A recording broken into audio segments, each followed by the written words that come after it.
I myself have literally used almost, if not every, Fujifilm X-mount lens that has been touted as having a fast aperture, fast autofocus, and a great build quality. And out of all of those lenses in the amazing Fujifilm X-mount ecosystem, I am only keeping one lens. And spoiler alert, it's Viltrox's 13mm 1.4, and it is for every reason that you think that it is. Before we go any further, I have to give a disclaimer about this review. Viltrox sent me this lens, and I'm using this because they sent it to me for free, and I've been using it for 6 months. The fact that I got this lens from them for free has absolutely no weight or bearing on any of my opinions going forward. Viltrox does not get to view this video before I put it out, but luckily for them, I really love this lens. To be honest with you, over the 6 months, I thought within 3-4 weeks I'd have a good enough opinion on this and I'd be able to just drop a video like that, pay my dues, and be done with it and continue using this whenever I want to use a wide angle lens as a party trick. But the only issue is that I absolutely really like this lens. This lens is sharp as all get out. I've done product photography with this lens.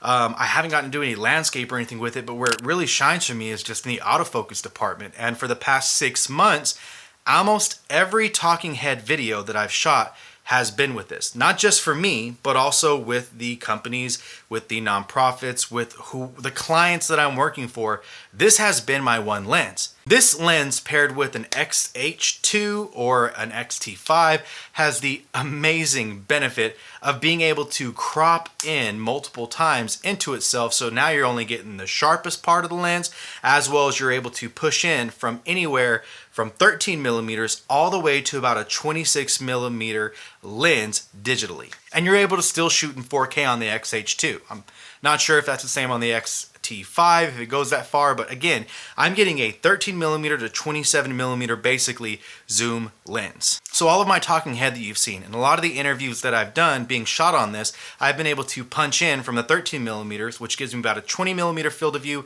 all the way to 26mm, which gives me about a 40mm field of view, and I've been able to run everything in between. So whenever I want to be wide, I can be wide, and at the hold or tap of a button, I can go all the way to a tight, almost regular length standard telephoto image, and it is absolutely amazing. This wouldn't be possible if this lens wasn't sharp. The color is great. There's not a lot of color shift, which is what I love about this lens, is everything is very flat, neutral, and it's tuned very similar to the 35mm f2 Fujicron, which is what I pair with it a lot of times whenever I need a little bit of extra reach in one of my lenses. And that's what's really made it so easy, is I've been able to pair footage from other Fujifilm lenses with this Viltrox lens, and it matches up perfectly. Formerly, on the 23, on the 33, the 56, and the 85, there was always a cooler tint to it, and not one that lined up like the cooler tint on the f2 Fujicrons compared to like the 90mm f2 from Fujifilm, but a cooler tint that just didn't look good on skin, and it bothered me a lot of time, especially whenever I would add a CPL filter, and it would just make things iced out blue, and I'm having to do extra things to be able to warm people back up and bring their color from a nice bluey green back and jumping in those warm tones of magenta, and it just kind of made the workflow a little bit difficult, especially when adding in flash. But with this lens, there was none of that. This is a very nice, flat, well-tuned lens, which again makes it easier to want to bring this with me. Even whenever I put it onto something like an XS20, this lens is fantastic even at the 13mm field of view. And honestly, Viltrox hit this right on the head. I've heard a lot of good things about their 27mm 1.2, and honestly, I've heard some okay things about, I believe, the 75mm, but the biggest thing that comes to my mind with this is, how the hell are they doing this at such a great budget? With this Viltrox lens, I don't feel like I'm going down to a cheaper version with this. I don't feel the need to jump to the 18mm 1.4 from Fujifilm or grab the 16mm 1.4, one of the older lenses, but one that is highly touted still to this day.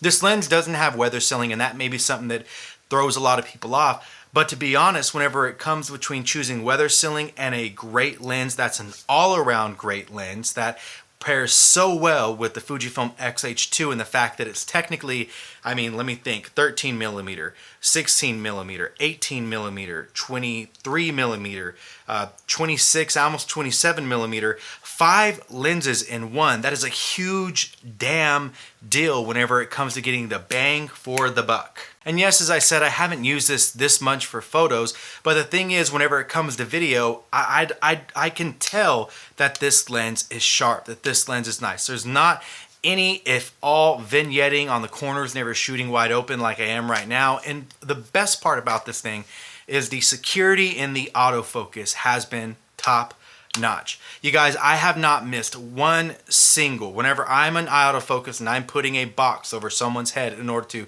hey, start here and tell the camera, or if I'm in wide, this thing does not hunt. This thing does not choke itself out. This thing does not miss focus. This thing is smooth. It doesn't matter what setting I had, whether out of the box XS20 where everything's fast and snappy, or from the Fujifilm XH2 side where I have things a little bit slower in the transition and focusing, the lens does its job. And honestly, I've worked with some of the XF lenses that from Fujifilm, the new ones, older ones, etc. This has some of the best autofocus in any of the lenses, and this is very akin to the LM lenses. Now, I don't know what a lot of the things that are on the label of this lens mean. I do know that it says STM, that it's in a spherical lens, etc.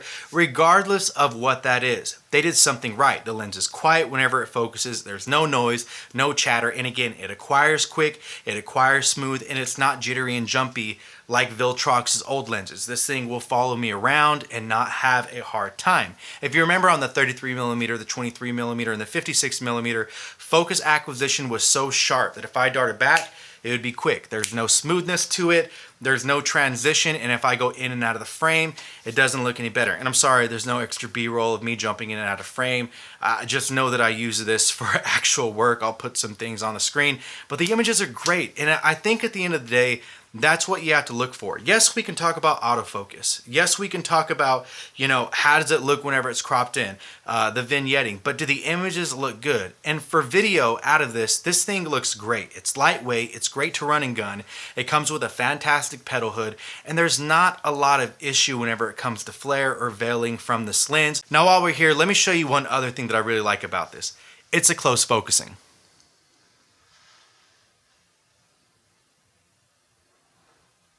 It's still on my eyeball. So that thing is still on my eyeball, and then when I jump back, you see how fast, what the transition looks like. It's not a quick jump, it's not hunting, it's not moving, anything like that. But I can get very, very close with a lot of subject, with a lot of items to the actual front of the lens, and it's still gonna focus.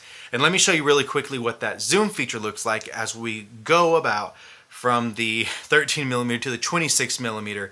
And you can see, because again, I shot all my talking head on this lens, just punched into that 26mm, which gives me about 40mm in focal length, a focal length that I love, or 40mm field of view. That's a field of view that I love, and it's just been fantastic. Let me jump into that. So you go into the settings and click digital zoom, and then, well, you just digital zoom. So here it is zooming in, and you can actually do this while it's recording. So this is all the way at 26mm, a little bit tighter, a little bit nicer, and again, you can do this while you're recording. And now you can actually see how close I can get to this lens. The box is still on my eye. That's amazing to me. But I mean, it's just fantastic. Again, you can zoom in and out during a video. It doesn't look that smooth, especially if you don't hold your finger down all the way.